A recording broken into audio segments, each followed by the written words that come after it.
He did not lose everything in one day. He lost it so slowly that he never felt the moment it was gone.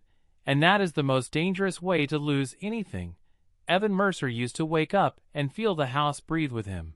Soft air from the vents, light sliding across clean tiles, and a quiet that sounded expensive. He had a job in a glass tower downtown. He had a card that never declined. He had a closet with shirts he forgot he owned. He did not think of money as a thing that could end. It felt like tap water, always there, always ready.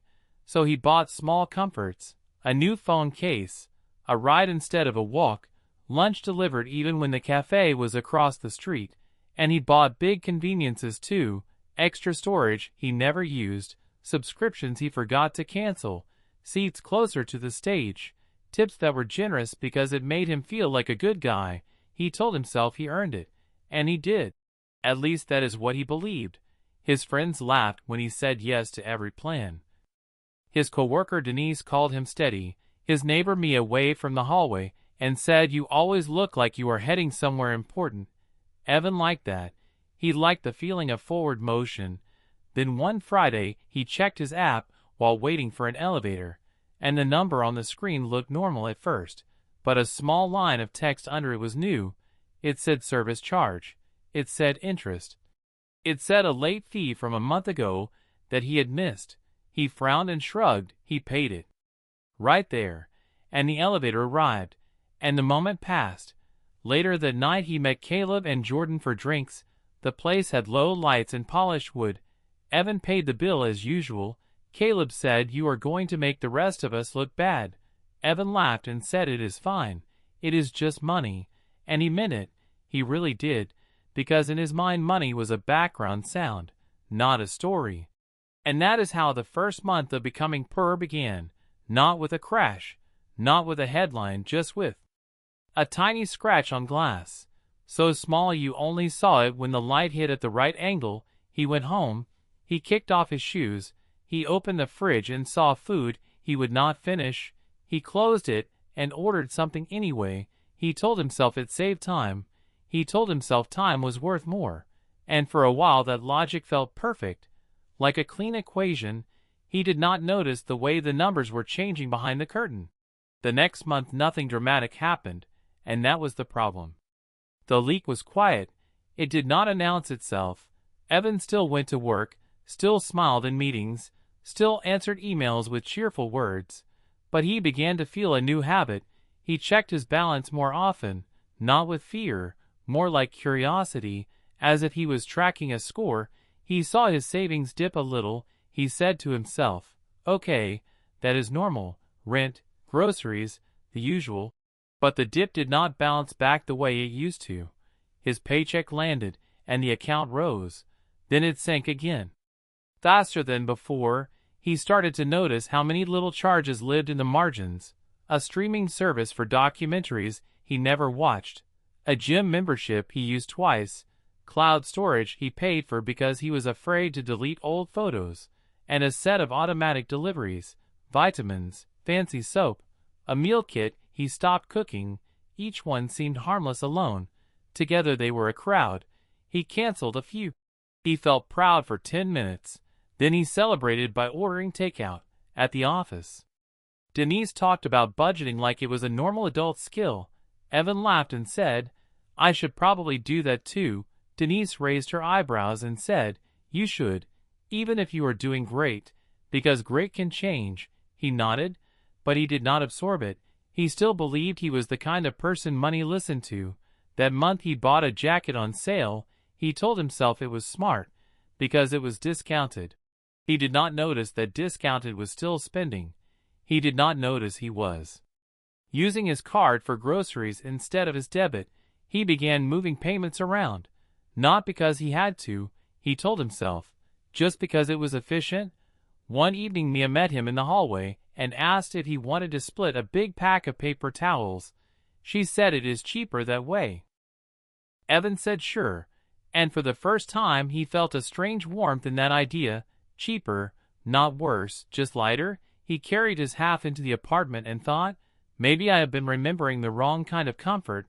Then he heard his phone ping with another subscription renewal, and he sighed, and he tapped approve, because saying no still felt unfamiliar, and the leak continued. By the third month the city felt louder, not in sound, in pressure. Evan noticed people speaking in careful tones. He noticed emails titled reorganization. He noticed meetings that ended early. He told himself it was just corporate weather. Then Denise asked him to step into a small room with no windows. She sat with her hands folded. She used a soft voice. She said the company was reshaping. She said the budget was tightening. She said his team was being reduced. She offered a new role with fewer projects and a smaller salary. She said it was temporary. She said they valued him. Evan nodded too fast. He said yes before he asked questions, because he wanted to stay inside the building. When he walked back to his desk, the carpet felt different under his shoes, like the floor knew something. He opened a spreadsheet and stared. The numbers that used to be background suddenly became characters: rent, insurance, utilities. The list looked longer than it had any right to look. He realized he had built his life on the assumption that the top line never changed. That month he tried to behave the same. He still met Caleb and Jordan on Friday. He still chose the same bar, but he watched the menu. He watched the prices. He watched the way the server asked, separate or together, and he felt a pulse of panic, small but real. He covered it with a smile and said together, "I got it." Then he went home and opened his closet. He counted shirts, he counted shoes, he counted things, as if the things could turn into safety if he named them. He listed a few online, not because he needed the money, he told himself, but because it was a good idea to simplify. He sold a pair of sneakers. He felt a quiet sting when the buyer thanked him, like Evan had handed away a piece of his old certainty. Mia knocked later and returned his half of the paper towels. She said, "I bought extra. Take these." Evan smiled and said thanks, and he wondered why that kindness felt both sweet and heavy. The paycheck arrived smaller. It was not a disaster, it was just smaller, and that was enough to change the air in every room. The fourth month was the month of adjustments. Evan began to delay, not cancel, delay. He delayed replacing a cracked screen. He delayed a dentist visit. He delayed the idea of buying anything that did not have a clear purpose. He told himself he was being mindful. He watched videos about minimalism. He liked the calm voices. He liked the clean rooms. He did not yet admit he liked the idea of spending less. He made a game of it. He walked instead of calling rides. He brewed coffee at home. He brought lunch in a container. He even felt proud when coworkers noticed. Denise said, "Look at you, healthy and organized." Evan smiled and said, "I am optimizing," but the bills still arrived. And they did not care about his new attitude. The car insurance went up. The utility bill rose because of heat. A small medical copay landed from a visit months ago. Each one was a pebble, and his pockets were filling with pebbles. He paid them. Then he paid them later. Then he paid the minimum. The minimum felt like a trick, like a door that stayed open while moving the wall closer. At night, he would scroll through his bank app the way people scroll through weather, looking for storms. He started moving money between accounts. He used words like transfer and balance, as if language could make it clean. Caleb texted about a concert, good seats, and Jordan sent a link. Evan typed that he was in, then he paused. He looked at the price. He heard Denise in his head saying, "Great can change." He deleted the message. He wrote, "Can we do something low-key instead? Maybe a movie at my place?" Caleb replied, "Sure, no problem." And Evan felt relief and also shame, two flavors in the same glass. That weekend Mia invited him to a potluck in the building lounge. Evan brought chips and salsa. Others brought pasta, salad, cookies. Someone brought homemade lemonade. It was simple, and it was loud with laughter. And Evan realized he had spent almost nothing and still felt full. He went back upstairs with leftovers and a paper plate. And he thought, maybe I can do this. Maybe this is fine. But then he opened his email and saw another payment due, and the leak kept going, steady and polite. In the 5th month, winter arrived and made everything feel sharper. The mornings were darker, the air was dry, and the building's old heater chose that moment to fail. Evan woke up cold. He touched the vent. Nothing. He wrapped himself in a hoodie and called a service number. A technician named Robbie came that afternoon. Robbie was friendly. He carried a heavy bag. He looked at the unit with calm eyes and said, "This is fixable." Then he named a price. Evan felt his stomach tighten. He paid anyway. Because cold was not an option. While Robbie worked, he chatted about small things, about his kids, about traffic, about how he buys parts in bulk to save money. Evan nodded, and he listened in a new way, like the words were lessons, not chatter. After Robbie left, the heat returned. The apartment warmed slowly. Evan sat on the floor with a blanket and stared at the wall. He opened his banking app and watched the balance drop. It was not huge, but it was enough to make his chest feel tight. He began to do math. Not elegant math, just survival math. If I cut this, if I wait on that, if I sell this. He looked around for things to sell, and he felt a strange anger at his own stuff. Like the objects had promised him safety and now they were just clutter. He put a few items in a box, a watch, a spare speaker, and he took photos and posted them online. Buyers wrote fast. They always wrote fast. And he realized people were hunting bargains everywhere. That night, he called his sister Lily. Not to ask for money, just to hear a familiar voice. Lily asked how work was. Evan said fine. Then he said, "Actually, it is a little tight lately." "Nothing crazy," Lily said. "Tight is still tight. Talk to me." And Evan told her the simple truth. He was spending more than he was making. He said it like a report, like it was about someone else. Lily did not judge him. She just asked, "What do you want your life to feel like?" Evan had no answer. He stared at his warm vent. He listened to the air, and he thought of tap water. He realized even water can run out if you leave the faucet open. Month 6 came with a calendar full of invitations and a wallet full of caution. Evan learned that money changes the shape of time. When you have plenty, you say yes quickly. When you have less, you pause. And the pause is visible. Caleb invited him to a weekend cabin trip with a group, ski passes, dinner reservations, shared gas. It sounded fun. Evan almost agreed out of habit. Then he did the math. Then he imagined the quiet moment at the cashier, and he felt tired. He replied, "I cannot do the whole weekend, but I can meet you all for coffee before you go." Caleb wrote back, "No worries, next time." And Evan stared at the words "next time," like they were both kind and distant.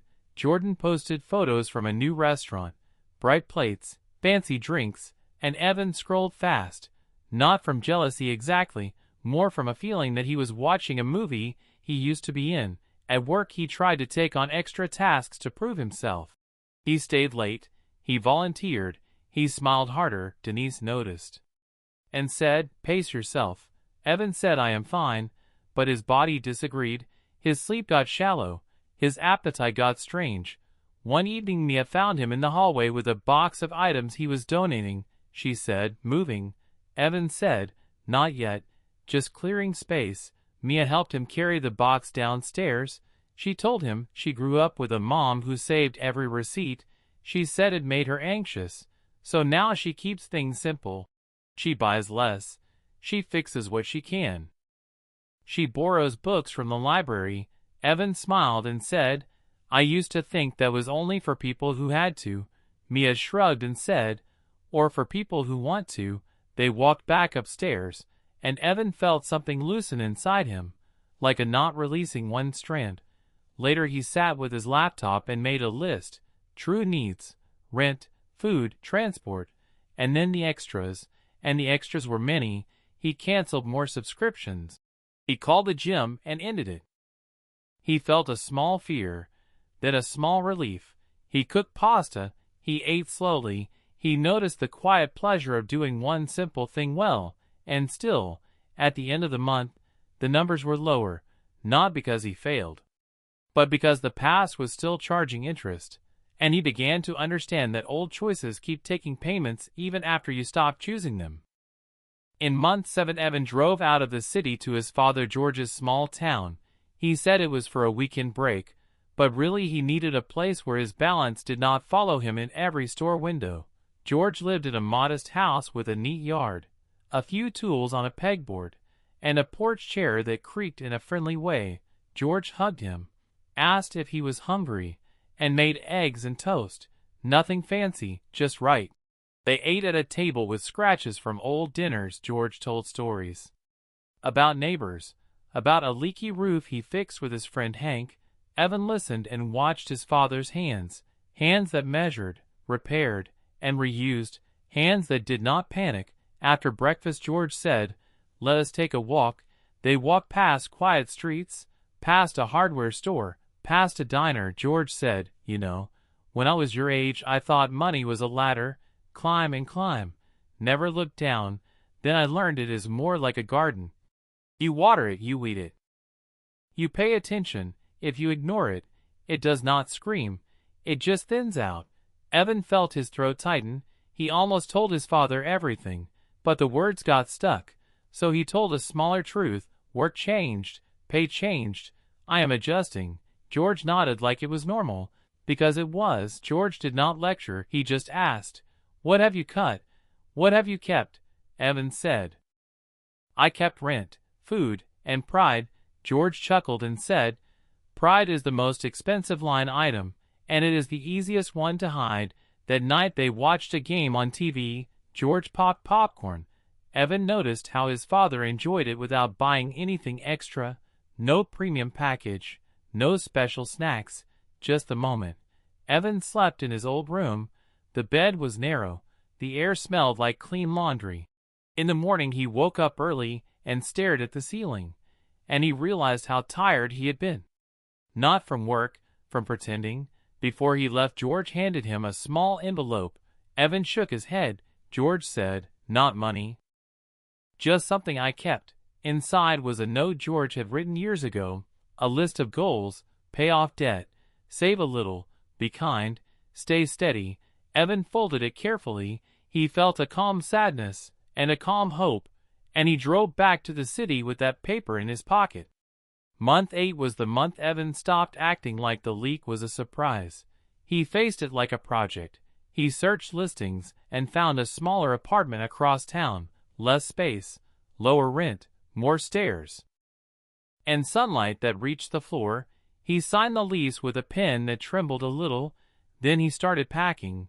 Packing showed him the truth in objects: 3 blenders, 2 sets of pans, cables for devices he no longer owned, shirts with tags still on, gifts he bought for himself and never opened. He built donation piles.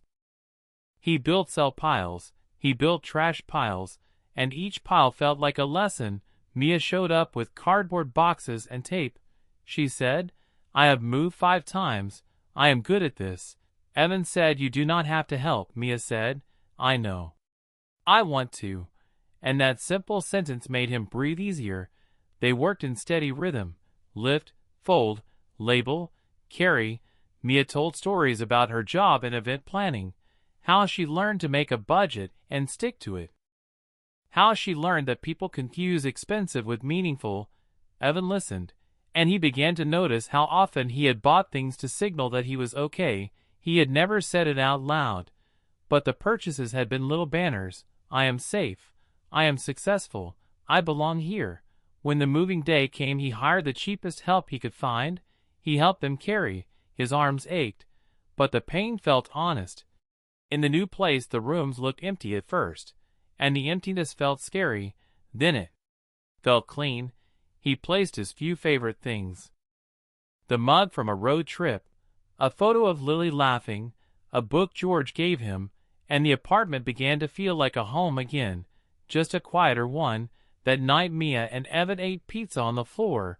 They used paper plates. Mia raised her slice and said, "To new starts." Evan smiled and said, "To fewer leaks." They laughed, not too loud, but real. Later Evan opened his laptop and updated his budget. Rent was lower, utilities estimated, food set to a number he could meet. and for the first time in months. The plan looked possible, not easy, but possible. He went to bed and slept deep, and he dreamed of water filling a cup. Slowly, steadily, with no rush. In month 9, Evan found an old folder while unpacking. Inside were printed bank statements from years ago. He had saved them without thinking. Like souvenirs, he sat at his small table and flipped through the pages, and the past opened like a map. There were months when the numbers climbed, months when the numbers held, and then, quietly, months when the numbers began to thin, not in one drop, in small drops, a little more dining out, a little more delivery, a little more travel, a little more, because why not? And then the first time he carried a balance, the first time he paid interest, the first time he told himself it was temporary, he traced the timeline with his finger, month by month, and he felt a clear cold understanding. He had not become poor the day his salary shrank. He had been becoming poorer long before that. He had just been protected by momentum, by credit, by the story he told himself. It hit him like a quiet bell. Wealth had ended long ago. He just had not noticed the moment it slipped away. Because the life around him had stayed shiny, the house had still breathed, the bar had still poured, the apps had still said approved. He sat back and laughed once. A short laugh with no humor. Then he exhaled, and the laugh turned into a calm. He wrote down one sentence. I did not lose it all at once. I lost it a little at a time. He stared at that sentence until it stopped feeling like blame and started feeling like information. Information could be used. Information could be turned into choices. He called Lily and told her what he found. Lily said, that means you can see the pattern. And if you can see it, you can change it. He called George and read the sentence out loud. George said, good. Now you know where the garden needs water. That evening Evan walked to the grocery store with a short list. He bought rice, vegetables, chicken, coffee, nothing fancy. He came home and cooked. The smell filled the small apartment. It felt like stability, not luxury, and he liked that feeling. Later he opened his budget and saw that the month might end with a tiny surplus, not much, but real. He did not celebrate by spending. He just sat with the quiet, and he let the quiet be enough. Month 10 did not bring a miracle. It brought repetition, and repetition was the new power. Evan set automatic transfers to pay down balances. He called the card company and asked for a lower rate. He spoke politely. He stayed calm. He accepted what they offered. Small wins matter. He tracked every expense for a while. Not forever. Just long enough to teach his brain what real life costs. He learned to pause before buying. He asked, will this make tomorrow easier, or will it just make today feel different? Most of the time the answer was simple. So he walked away. He met Caleb for coffee and told the truth. Not a dramatic confession, just the plain facts. I was leaking money. I did not notice. Caleb listened. Then he said, I have my own worries. Mine are about time and stress. We all have something. The friendship relaxed. It became less about showing a highlight reel and more about being present. Jordan joined them sometimes. They chose parks, cheap diners, free concerts. They laughed the same, maybe more. Mia invited Evan to help with an event she was planning. Nothing fancy. A community fundraiser. People bringing food. People sharing stories. Evan helped set up chairs. He carried boxes. He felt useful. He felt connected. At work Denise noticed his steadiness. She offered him a project with real responsibility. Not a promotion yet, but a chance. Evan took it. He worked hard, but he stopped staying late just to look busy. He went home. He cooked. He slept. And the month began to stack in a new direction. Tiny surplus, then another, then a little cushion. One night, he opened his banking app and saw a number that was not impressive, but it was honest. It was his. He remembered the old days of tap water and open faucets, and he smiled. He did not hate the person he used to be. He understood him. He forgave him. He learned from him. Evan looked around his small apartment, the light on the floor, the quiet in the air, and he realized wealth was not the noise of spending. It was the calm of knowing where you stand.